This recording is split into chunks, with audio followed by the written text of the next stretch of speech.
दोस्तों, मैं आपको एक सच्ची घटना के बारे में बताने जा रही हूँ, जो कि स्वप्निल नाम के लड़के के साथ घटी थी, जब वो अपने दोस्त पंकज के साथ मनाली गया हुआ था।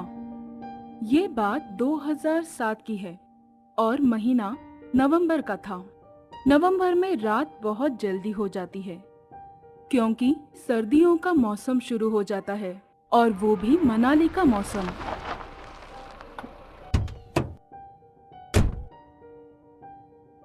स्वप्निल पंकज के साथ एक होटल में रुका हुआ था और वो भी कमरा नंबर 707 में।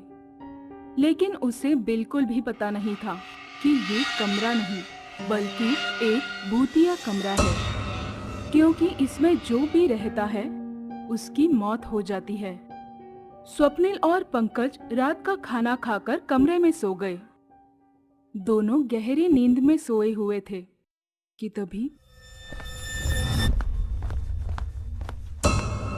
कमरे के बाहर स्वप्निल को किसी की चलने की आवाज सुनाई दी। उसे लगा कि शायद कोई वेटर किसी रूम को सर्विस देने के लिए जा रहा होगा। उसने घड़ी में टाइम देखा तो रात के 3 बजे थे।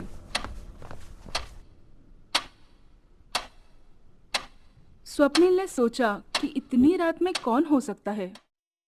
उसने अपने दोस्त पंकज को उठाने की कोशिश की, लेकिन वो शराब पीकर सोया हुआ था।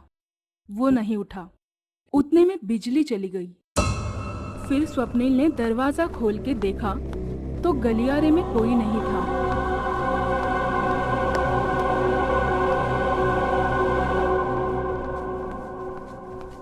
फिर भी किसी के चलने की आहट स्वप्निल को साफ सुनाई दे रही थी। वो उस आवाज के पीछे चल रहा था कि तभी स्वप्निल को किसी के चिल्लाने की आवाज सुनाई दी। वो तुरंत ही उस आवाज के पीछे चला गया तो उसने देखा कि गलियारे के किनारे कोई औरत खड़ी है। वो उस औरत की ओर गया कि पीछे से किसी ने स्वप्निल को हाथ लगाया। स्वप्निल पीछे मुड़ा, लेकिन वहां कोई नहीं था। जैसे ही उसने फिर उस औरत की ओर देखना चाहा, तो वो औरत वहां से गायब हो गई थी।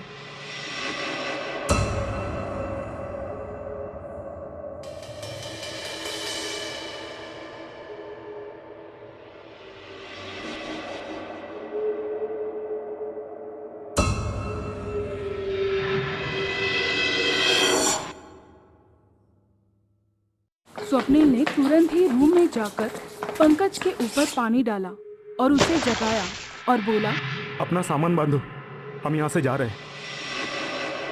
मैं तुम्हें सब गाड़ी में बताता हूँ। स्वप्निल सामान गाड़ी में रखने चला गया और पंकज रिसेप्शन पे पेमेंट करने चला गया।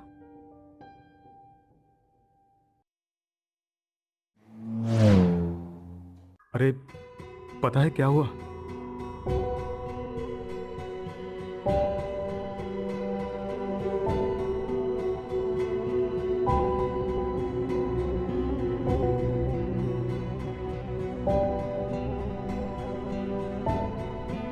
और इस तरह स्वप्निल ने अपने साथ जो भी हुआ वो पंकज को बता दिया। ये सुन के पंकज के होश उड़ गए। भगवान का लाख लाख शुक्र है कि हम बच गए। हाँ, तुम सही कह रहे हो। लेकिन तुम्हें क्या लगा, तुम सच में बच गए?